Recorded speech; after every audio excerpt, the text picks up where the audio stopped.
malakan yam kan nastin ba raisling ka jan gwasame kan konore rajaban linga jan gwasame me jira majidit ka jan channel me de jan waka nasin kokien en walle shanga wal kel ka pairo ron kina daro di jan dang ro wan rajaban lat regan je tore we kan nasir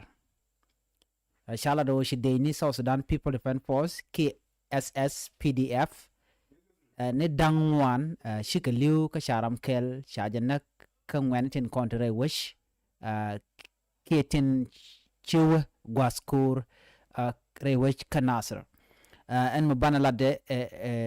riek mishore lat ka bana jelin kel ka do badana chore lat keje ka adoma tedi adoma je ki adoma gwa ban jelin kel ka bana mandana chore lat do ba chi riek ma cha to je ban jelin kel gore jen wo der jen waka nas ko kien ke deri subscriber ka jen YouTube channel me ko der tin content ba non ka ki Läär bien ga chwali ga gwas dan chi break ka ja Läär bialing ga jen gwas me shirka mi shiane no and go take ring mi talk ka gwas ron wang andan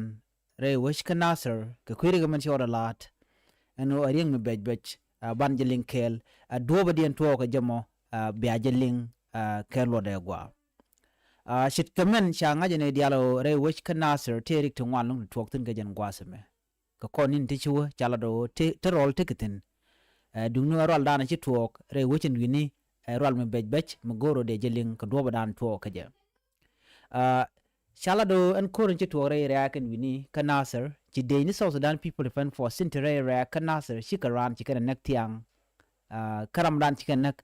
ngwet kel ka ngwantin kon de wichin wini en wadi chikana nak chala do jen en wad waykal kanur min tare kanasr ajen andan to koro de keje kaman to koro de keje o shikane ri kon la de ni South Sudan People Defense Force shikawa shikaram mo shikana wonak ka wer en gwazum wa chural mo chu twok wa ne kurun wangalung chu kor chu ro nyoga kami we kawanyam kan de ni kontin te pin self ke ma yadi chala ro ken ke de ni te jega long te la alwa ken ke de ni te de la ro ken chicken na chicken kalus kan sha dunin sha de nyot ka kan to kan gang kan na lori ga dan chicken la chala ro ken tiken ga dur mi dite long ko te ka do ma chala ga jen wo men dan ndia durien wa to ka ka ro mo to ga tiang ka tawel ka wer me shi de ni South Sudan People Defense Force shi we kal shi kana nakpin ke shi kana do makten kane de konin ti we kal chaala do kan te wi lola mishala kuch law puch mete ka tor joj tarek shi gram kelan gwas mu shukana nak ka shukane de shop karaw shukan mo bot dit tek de ni South Sudan People Defense Force tinten wini chaala do kan tigdian beje kan tele ka kon ke tele mi sham kana an gwazami chala kan tikan ka boy ni ati te year ke boy to kan ko la kan ko ni kan kula jetten wa boy ni ke jikan yan pin ere year wini ke re lola kan boy to chala kan cap courage re lola mo chala tor george shikaro chikan non kwarno pan ka shangdar no te ka nei ti chu wi kal ki ji wi kal shikan boy ni ken chaka wo war ke cha nyinken kon tilare ken kan ga je ka boy ikani chaka kwal kare boy ni ken to chala do chaka nang ken chikar waje mu kan lat kwar chwaga jogono ba ka chol ko ba ka belwek ba ngwen ba ka chol mi chikan lat re wichin wini nyu je gwano ba ka chol kan ngani ka ba ka tich ka do bran chiri ga mo to ka ja wa chu na dial chu kan chu no kon gwas mo ko ba ngani ba ka chol awa ngut kan ne ton kan gane ben ke kan kene chol chu de ni chu ga jien pankien chu ga jien ka wer mo chu ga wi kal ka chu ga na nak pinyin wini ere nak pinyin mo chiram kel chilutin ka jibon dangro aje nan to kor ka je ala kor to ka kwi boy ka de ni mishala do share ke shaka wai ke share ken shaka nangten ka chalat ne de ko la kwar ko ba ne to ba ga chole la ngwane ka ba ga jogno yen chwan mo chwajelet dumno ko ngai ko ne ano de ndin te re wutin wini ke de ni ti shi chicken ji wich chicken ke lus ke nyut kan bom ni nyut kan na chala do shirya ka mo chod la den wine no chu kan goro be kana su nak pin dung no shi kan nang ram kelan gwasmo kenero ti kan mo bot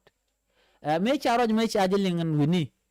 ke chi kwa de ni kana kwar we de ni kana ngane luok ko ba jalat karaj ba shi mana ramen shanak de ni ba ka luok kwar we dung do te ke de ni te karaj kwarin kan lingan gwasmo kan de to kan de ko na nanak shu kan chu kairar an gwasmo shi karama jal ka darwe kana sarki kwan lwal tuan shukana shunen shukana ma shukana dwan mach shukana ma chala shukana bar dundo kara ma kana li wa chorin ka bode kan de nin kon gwaz dan lat karaje motin ko shagu jeno de na de ka rudien luok de ne kon charandien chaje nak kan wore de ka luok ka de gunyu do badan baram baje chul kaje duno shu de to wa kan kwarin kan lot ke kan leon kwar la kwar de ni an gwas mo me shagu jeno shirek dit ko wode ni wukan kame do ken na majalo kan ne nan na kashi gran kan na kashi kan ne to jore jikan gabar shala do shu yene shu go shop ka de chen bor an gwas mo shu de jen bor shu ka chwe shu lar ka shu na chu kajrar ka shu jen shwarum kureno an gwas mo shwa de ni South Sudan People Defense Force shwa ga shu nag ne ngwan an re kurmo kan gwas mo chu rek chu kamere banarora wan gwas mo shwa chu George re kalien ke cha jo re kalien la gwas dan tikitin kan ne de kontin la je jambor ke ne de ko la jiwi chala ro sha kan sha ne dangro sha mu ka bot ka de jambor tel ram chilu an rame yang ka wer me shi kan nak kan de ni South Sudan People Defense Force ajara mo chi test ni no munyo no chere kan ne doctor cha bar ram ke le cha bar me shi ngoy kan ne dangro tin konen cha bar re kurmo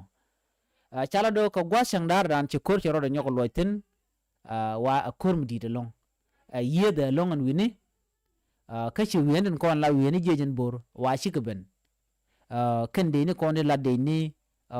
ke je jen bor de ko la la ngene di alan kon tere we kan nasr wa shi ka ben ko be kan kurmo be kan bre ke be kan ne ken be kan ga bugang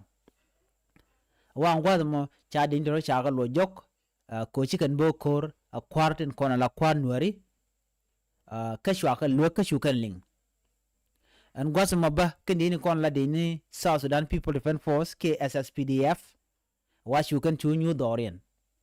alo shalet che chikan manana shalat chikan ling an gwas mo ajena dan shor laden no sha ne ti shop ko ngwan ke de ni South Sudan People Defense Force sha kanak karam kel kan ne to ko la ngane nuari sharam kel cha janak ka cha ne dok cha mu ka bot mu news no an koran chi tuogre we chen ni kana asr kor mu to ka ki boy ka kor mo to ko shi na itin kon la de ni kan men cha lat ke kan ling ka shi kan la da gwan o shi ka ka kwar kon la kwar ngani ke kwar civilian ko binaro ke biga ra ke ka shwa ga jo gwaye ba ngwanin ko la ngwantin kon chi nyin kuno kan ba ga la la ro na mo me je ni ka jen wer mo shu ka jen ka wer shu ka na do nak pinyin wini ene me jen dan to re kre wechen wini ka nasr jen dan tinna kor ka je wale ngode ba kwai ke manan sho lat ke jen tiang me ke gwas dan paiwo tel ler mi shana non ka kwi manan le rode du no man changa je lung ajeno chinei ti shop ko ngwan chi ke tesnien ka de ni karam kel mi tes ni ne shaun nak gwal dan wana nak pinten mi shana ro shaga bar de ni wa kenen ko ne to ngwasama men kule de tin gajen ngwasama mi ko ta shiang mana le ro re wi ka South Sudan gajen ngwasama de ni South Sudan People Defense Force tanken chicken ne tin ko la civilian chicken kulus ko shiang na ga de la ro re wi ka nasr kenen ko ta nasr wi ni le shi chicken jiwo chicken kulus ko ga jiwo gwade dan no wal joy kene karar selbe ke ma yadit ka gwade dan kan woda ba kan mal ba kan non de ko laro no chinaro ling commissioner ling an gwasmo shi de ni ba de ni la de ni South Sudan People Defense Force kan de lo ngod bare wi kan answer de ga chu jen de ga lo ke juba ke de ga lo gwan ke ne ko ke dungo ka kwi ko ge jeno kan mal kan ni amal kan de ni to kan ke jen tigare wi kanasra wa dop kanana kala ja gwi kenu mishi de ni mitigare wi la tikrik tungwana buto gon wono kiri to kiri ko lat ka rudi tama re wich ala win wori kiri kame ring mo togre wi kanasra kamu te cha je kep chong bo ko do dan de kap chong je wo nyam bi tungwan bi ko tok kon te mangai ke jeno kene de kontin la ji South Sudan ke gwasame wona ka kwingwene wona ko ba kwar ba ka kwany kene de konen bu kwany kana san konen la civilian tin kon da wini mi jag te dien ko be bech be ka gang ro dien ke de ni chit ka mi ji to kan tama wo ka civilian wo kan kanak men tin adwer mi dit an manan sure lat ko kan painin kan de ni angu magor kan ode kan te boy ne ka ja kan you can cap kan ka kuma South Sudan dan nonka kan civilian ti ke jiwoje ti tele ka kon mi je kan konien tan konin ko le jiyir ko ji kan cap ko yo ajana nyudo tele lus ke tele mal mi cha tanyin wini ko chi de ni chi kan de langot ka mo kan mai ke boy ne da yikte ka duop amde ka loka je kuma South Sudan dan non manan kare we ka nasar ere ga yito wala ring me bej ko chetwo ko do mi chiro de lut ka de ni panke ne kan ni ko te ka dwer ka do badanan cha gor ka je kan ni ko ka nasa ko te ka dwer a jang ba te ka ni bites ni an bare wishin wini akan te ka dwero community ke ji dwara na te de la ka loske cha ka de gor bina ba ka chenga je ko shang je ga na me wa chor mi che kap la gune bu rai ka je a shide un nang ne je be kon jogo no du na she nang be gul jogo an she nang ke kana nang ko be de be jen ka wer ka maj be ram civilian be je we nak ke bo nyin ga je ana mo are kel gor na re chen tama mi kan kwarwedin kon la kwarwe Nuerin kon tere wejin wini mi kan karodian kon te je gwa an go do ba dien ba kon ba ya kap chonga je ti kur ma de du na we woniam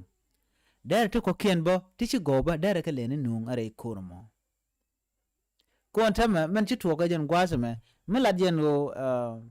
sha civiliani sha kanak akuma mala kuma South Sudan ke yes civilian yes nge kuma South Sudan ko ne yes kanate shi espele mayo ke shi espele maji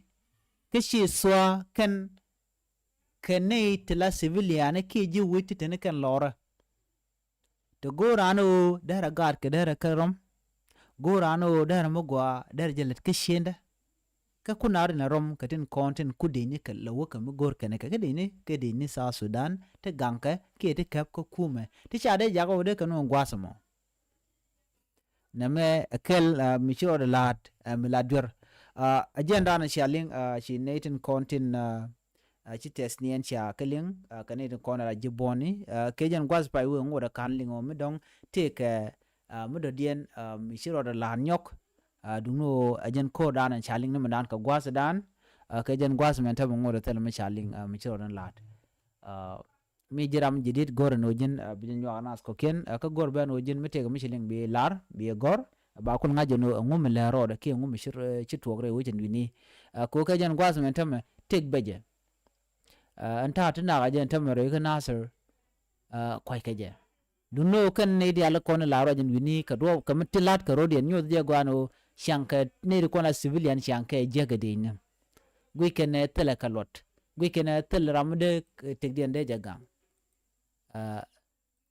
name akel mi bej mi gorgoñ mi gwa mi shejen de je woch re wochen gni kanasra de lot ten civilian re woch ko civilian adoren a shendien shaga de ben go de ga nang neten mi shi kum so dan jela do shi mal shi ben lo che tel rik telel teten tama de ka lo jok de lot ten civilian re woch kanasra ngini akane kondero de lo right de kan duop dan de lo shen de kan lo jek name rekel mugoro bajar yale ka kum South Sudan ka gwasan be ke ka gwasan bewe kanas shit ka do na ka kwingwe ni ka jamane gora nywa kana de ko kien ajan dan de ko ni ajan gwasame bana je nyok jek ka kor gwas mutot ene biata kamal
Ken malaken yam kanasin ba rashame ba jeling ban rash ka kwi rekomendana tore which kanasir ke jen gwasme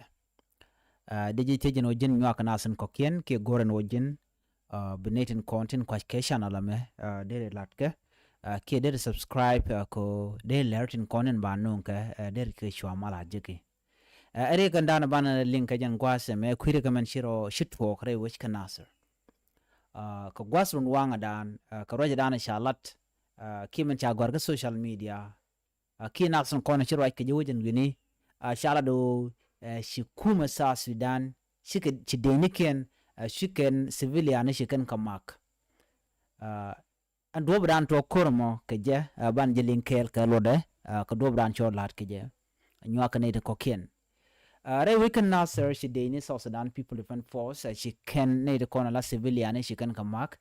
chalado she ne dangwan she ke testnien ke she ke liu ke deni karam kel kangweni mishilu mishanak tiang ka war kan korodi de kan talk and wale a shanka wel kel ka pyro ron kina daro udi jendang ro dun wan agenda na balinga jen gwasme should come and like Jenny win and Nasser Nika Korgade Dan show today ni South Sudan People Defense Force ticketing Shankanere Iraq Jalado can take a witch matom ticketing do no washikan rakana ki shikan chingana scale munyo do na me arekel kata malkamala gurkan go de terrenas ko me shi de ni shikan chingana scale ki shikan mak nyakana scale nyu dia gao and gwasamo tela mal ki shinaro dening ere gadan shi togan walle shit ka mishaling ngono anu shi need content la civilian ke ji wocha shi ka roal ke de ni ando bran roal ken ke jabana jelin kel ko gor kono bana tok de ban je den ke bana je ngach ngum shi roal den wini chala ngo shi ko to re kidnasser de ni South Sudan People Defense Force tente re kidnasser shi ka ran ci kana nak tiang kan weni which we call kan nak rano tiang ka war kan Danish South Sudan People Defense Force re we kan Nasser kan nur midata re kan Nasser ajen ndana chala do eto koro de keje nuno ando badanen ku kanas lawne keje kanal lat gwasme ban je kula lat kel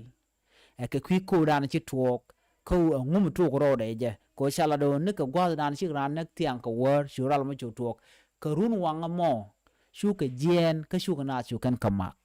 ni ka jen wera mo were tiang shala do ken panken chicken wich chicken on nakpin dungno chicken ngam kel chicken nero chicken ngam ko bot and gwasam jen do bdan to kor ka je ka de ni ko la de ni self ke ma yadit shika de ni doctor ma chaten ke de ni self ke ma yadit nyen tone ke nas kon la civilian ke civil ke nas kon tin la jewe tin sha denye awa kanaitin kon tin ci denye ka mak re wichin wini ka kor gwas mi ci we angoda kari ka makana to mo bana kula lada ko bana dobdan to ko je bana je linkel chala do kan denye tin la denye South Sudan People Defense Force centre we kan nasir chala do kan chicken ji we chicken kalus chicken ji we chicken ga kam shondien wa kap kan ngwana ka bom chicken ngwana ba chicken nganywa ka naskel kalat ka jen go temalte tin rewech ka sa Sudan aname akelba milariek me nong rik tin content to on tamare we ka nasir araja motwo ga tiang ka tawel chaje ladin o ka wer me shi de ni South Sudan People Defense Force chika je we kal chicken ko nak pin tin de kal wi lola mishwala kuch low puch mitaka tor George tarek chikaram kelnek ka jibon dangro en gwasi chikana so maktino gajeje mo wiran wije mak nyu de jara mo winang neja mu kana dukan gan makan gwasi mo ne to wi kal wukan kanak adoba dien majakan wo bukana bukan wona ka jamo gwasi mete mi chala da gwa chala ken de ni shush kan re witin wini ken de ni kon la de ni South Sudan People Defense Force chala ken tele ka kon mi cham kana ko kan tele ka kun misham kana en kuma ndan ko kan ladaka tele kun makam ka chala ro ken chicken gorom be kan ka boy ne kan boy ne tola kan wi ala dier wa chicken ga yan re lolo mishala tor George en tor George mo ti civilian wi de ba ti ci de boy ne kin ga lasier ban gwasmo wa ne ka jan gwasa mo shu de ni shu ka roi nong shu kan galat kwar kien ke kwar kon la kwar ngwane kan kwar kon la kwar kien la kwa deshka shu kan la do sha boy ne ko sha ka war ke sha ri kien sha ka nang ngwane kare boy ne kien sha ka nang a jiwitin kon ta kal jiwi kal chwa jogo no ba ka chol ko ba ka belok kan ne ko ba chol ka ngane ke ngwane ko ngwane ke ne ko ne sha gu no kan la namo chaga jo yana chwa teme jeng mi bialat dung do bana ngwane bana ka chol ka bana bra ka kel gwas me ko mi chikan lada na me mi chro do lut ki mi je chwa raja mo chwa je yan pinye lo ma cha no ka kene dialon kon ten re raja mo de ni shu mena kon la kwar ngwane kan kwar kon la kwa de ni gwas mo awa ngot kan ne ton ni kan chola kan ngwane kan ngane chol chune ra panken chu ka je ne ko la de ni chu ka je ngwa sa mo chu ka no re wo je mo shirimen chi kon ling ne won chu ka na zo mak ka chu ka ne ti chop ka chu ka ram ke ju kan na ka ne ro ti chi kan mo ka bot wa nyok ba ka ban ne ka je ngwa sa mo chu ka na chu kan nyok ka mak ba ka gwa se da ne shi ne de kon la ngwane ala je jan bor me che ling no te ga ring mi chi to wa chu go ru den tol re ka nasir Sukan gurno bika ne kena konen cha makur a day South Sudan and pin self came yadit bikan ka wote ke bika unyin kaja wa shugu chochop wa bini na gwasmo cha ka bulojok a naden kon tin la kwar nuari ke kwar ngwane awamen jegalo na the long angud kana munatwok wa rojana na chalat anatin kon tin la kwar ngwane kana kwa de ni wa kan de ni kan kwaren kan le wa na ga jenan gwadul ka shukan rano ber rame jel ka re nasir ke kwan lwal to an gwazmi shukara ma shukana ber du no ram kan na wara ma shelen ka boda shoy shungo an gwazmi chukur churo de nyok kam de ni South Sudan People Defense Force kana nasan kon tila civilian ke jewch shoy chwajen rum kurano chwa de ni South Sudan People Defense Force chwa ga chunak ne de chup kongwan an gwasmo jen do bdana liu ne de chup kongwan ke je ka de ni South Sudan an gwasmo chwa ga chu joj re kalien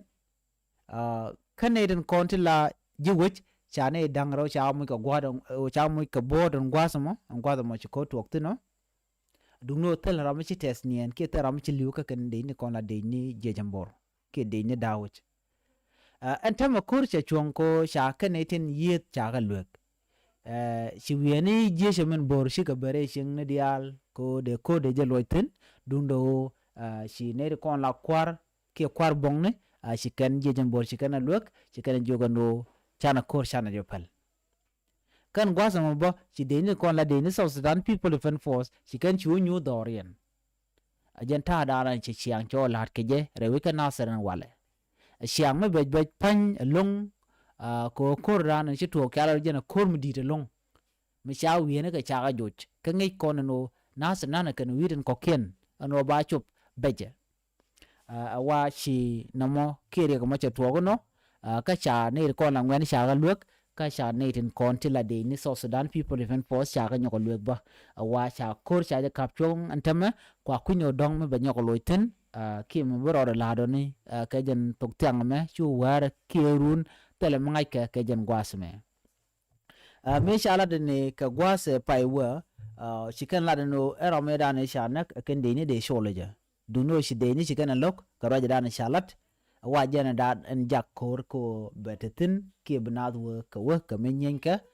ko shi de ni chikan no ko dong de kan man ri ka dan chikan lat de kan la de i chikan lat namo agenda ande ko linga jan gwasme gorno jin bi nyana ko ken ko de lerti de kan kula shi gwasnatin gor kon ke de ko tin an biate kamal bana de ne jing nyok biate kamal bye bye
kamal ka Nuer online TV bana racha bana jaling ka kwiri ka manana chi tuokre wisha ka nasir ka gwasron wang en chewe en wala shenga welkel ka pairo ron kina dara wide jandang ro idong wan ajandanan bana ling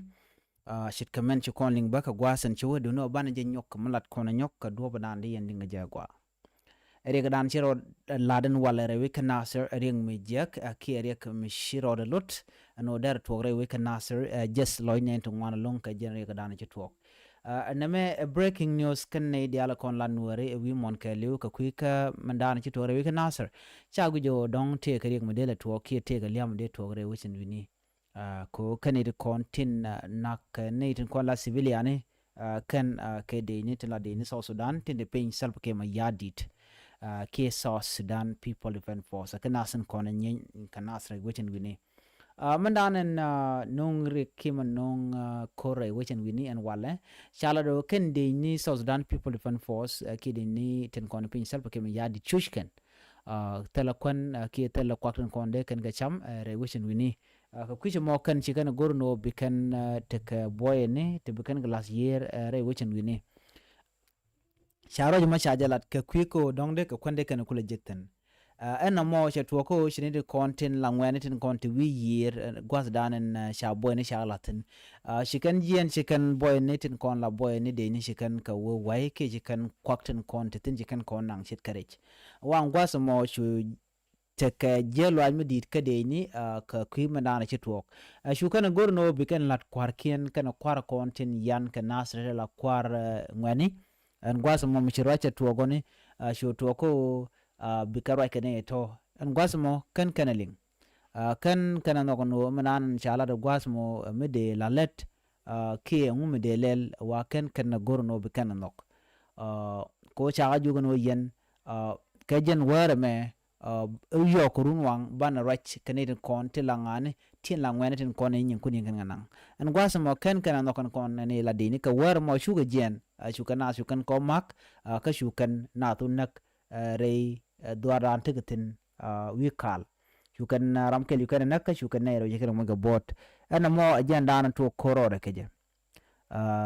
ka kurun wang de mishi rek chajelingo shire ke tok shikor mo je togon gwasa mo shwa wien shwa chu use ka kwire ka manana chi tok chu ngane kon la jejembor shu kan we chu use ko ba ma lero da makana sar ba jo gijin wini an gwasmo shu kor chu togon wini man to kor nyoko kan ne ko na ngane sha ga lu ka jiwoch ja ju yana sha bo kor ke shwa rek chwa ja ga ja bo wonyam duno kana linga ne kon la deni ko deni panken cha lo bo kwarken an gwasmo ne jeni ko kan lo wa shu ka rami nuar ke rami mongwet nuari wan gwasmo mijel ka rewish nasir ki ka kon lwal swan an gwasmo shu kana shu gorbi kana nak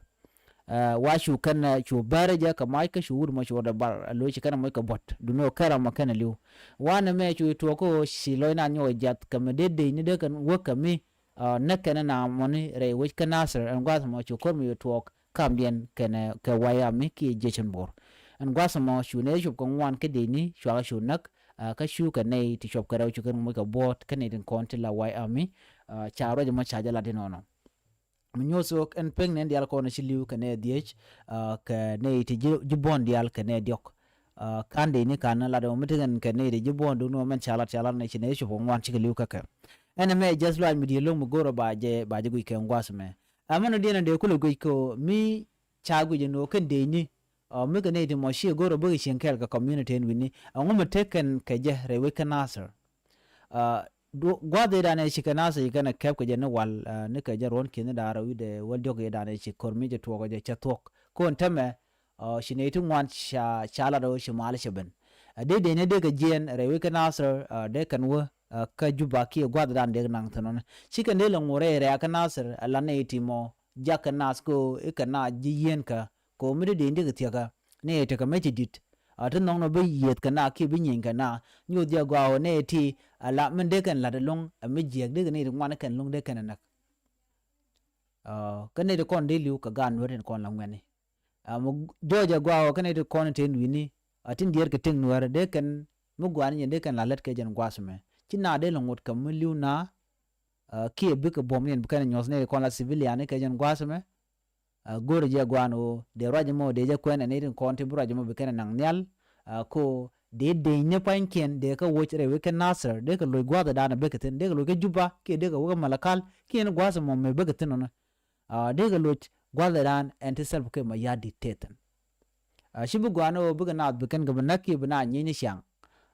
anna me rekel long tama ka jan gwasmene ne civilian che gwano de ga shanga jek she chi ga jewoch we nasr me banye pin me dan cha de ben pin ko shina dwal balle ko no mi dong bana lutin ka jono reng mutong na nyal tong mi la jo ko na goran gwawo bana kon nyuten mi win bana yu lutin no bay ngaji bana lu ke kwide antam mi ko to no te maltetin ko ngoda bana ba ka yong ani ko la de ni shi chong ade ran cho la re wini a just lo I can wor dial wi mon kelu ka gorje gwanu cha be peli no na bete ka duo mi ba gwi je mi de re ko mode je wokke je gorje gwawo kene de konte te ka lwang re wini ka nasar de ka re ga me mi ti to gon wale de ka no wokke che de gwanu de to gurun ke ko kor gwasen be antam na thune kan ga kuin gwene gwegeno ba kwer mi jidid ba je kwan ka kwere jididen ba kwan ba kule la nungu mishe tu kan tamano bi betaka lwang madara kor kono to tinaka civiliane kine kono yanga civiliane mada kan shaka gang ko munyo dia gwa ne te ga meti dite mita kel ka civiliane ko la jiwoj nyo dia gwa tela mishala mare woj na me gore gwen mo gwa tin ka kwire ka manti tuok just like kondial ka yeden kono ci bas de gwade na ngot kamliu na cina liu ka ron kin dar wal dio ka bene ka ron wale der gwano de ja kapchong won nyam de la ngoten de gunya do dan be mal ben gaje du no mi de ni me ne de kono yar ga mal de ga yugo yere we ka nasr ba ni min mi nyu do nasr point da dot ka civilian de la de tet ka de ni ka jan gwasam ci chong an milel kan mo re we ka nasr ngulel kan mo question dan de na tigije ngulel kam ne weekend nasr ete ga kur mbiro nyog len nyok e jaron kin daru jandang ru ngwana me mdong de ka sel ke de ka kula gang ki ngum le rod kan pan ken de ga lo jog de ka jen ko tel le jab melel kan la gang tel mdin melel kan la gang me de la to te ka kur mu togre weekend nasr teleje chigan de lo ngoda nuini ki o ba ngai chi kuma so sudan che nasr che de kap na me gor gwish mgwa kajen gwasme shi gwam de yena de galates nienten de giglo jok me da ne wa malat kanasr lat kamal ko de din jerin kono lat ko we kanasr de ga pal de gan wor de ro yena gwa de gan wor de gar ken de te ka gwa kam ku kala la de ne wona na ko ara mo wuji tok dor ke ne nyo de gwa jin jaram gondurka a sheng ba am rewde bele loch ka loñ mi choro lot nyu jaram ni am tok dor a jaram dan te ka der ti ke de ne kene kon te ka der tele ka chong rewi ka nasr a jen le dan ni nga jan gwasme ka kwire ga manana ci to ka nyaga jaga ne ko ken ka gor je ban o jin mete ga roñ mu gwa mi ci lingen wini madene kon tek goren o jin bi je gwar pin just loach medit ka manana choro lat kene de kontin ci tesnien bu ga jal kamal ka gorje gwawo da chu terara dien me de yire nyoko tesnien ko de garanten wini de ka jal kosh ki de ka tek ko ngai kondial ngo kenyen gwasment mare wikenasr beje ko gwasme chama chaga doitin ka ngai kono no kumete ga meji dit te la doje na beje met anyokre ya ka nasr mi na chi wore ya ka nasr ka koran chi tok ngom mi shikulu tokon tema kanite kontin la gad tiani kanite kono la men kanite kono telwang ka jan gwasme gore je gwanu de to de ka guch ko gane ti mila kana jingram be kana nagwi charki be kana naga o chigane ne jinwar baji bar ana mo ngum nyosa kada ne konal de so dan people defend force ba chikale la nuer karodien ki chikale la jang karodien ken mat nuer kana jang ki madur dial ajen chwale nono kada na ko mishi kum so dan chagwa ngone dial biga tekajan michal so Sudan people defend force michigan kula gangna na gorgano bekan bom mu kana nyot ngom nyode ya gwanu telemal re wucin wini ne me jenda ande ko linga jan gwasame ene biata kamal ban lene je kamdo dien re ga dan ci tuok jes loidan dial kaje shimo gwa ki che chong biata kamal